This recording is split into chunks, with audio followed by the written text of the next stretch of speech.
அனைவருக்கும் வணக்கம் மக்களே. அனைவரும் நலமாக இருக்கீங்களா? இந்த வளையல் பாருங்கள், 4 வளையல் 10 ரூபா. நல்லா இருக்கா? பழனி முருகர் கோயிலில் வாங்கினது.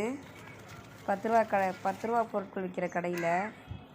எங்கள் அயலூர்லலாம் பார்த்தீங்கன்னா 10 ரூபாய்க்கு வளையல் கேட்டால், ஏம்மா நீ எந்த காலத்துலமா இருக்க, இப்போல்லாம் 10 ரூபா பொருள் 10 ரூபா விலையெல்லாம் எதுவுமே கிடையாது அப்படின்ட்டுருவாங்க ஃபேன்சி ஸ்டோரில்.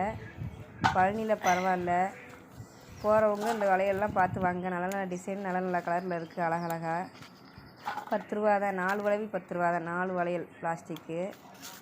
போகிறவங்க வாங்க. நம்ம கொடியெல்லாம் பார்த்திங்கன்னா சொரக்கொடியெல்லாம் வாடிடுச்சு, காஞ்சிருச்சுன்னு வைங்க. பாதி செடி வெயில் அடிக்க அடிக்க எல்லாம் வாடிடுச்சு. பிக்கங்காய் கொடி, பாவக்காய் கொடி எல்லாம் காஞ்சிருச்சு. இப்போதைக்கு உயிரோடு இருக்கிறது நம்ம அவரைக்காய் கொடி மட்டும்தான். ஒரே ஒரு சொரக்கொடி எப்படியும் உயிரோடு இருக்குது, 2-3 பிஞ்சோடு இருக்குது. அது இன்னொரு வீடியோவில் உங்களுக்கு போடுறேன். இப்போதைக்கு நம்மக்கிட்ட வரவு நம்ம கொடியில் அவரைக்காய் மட்டும்தான். அதை பறித்து இன்றைக்கி சாம்பார் வைக்கணும், பொரியல் வைக்கணும்.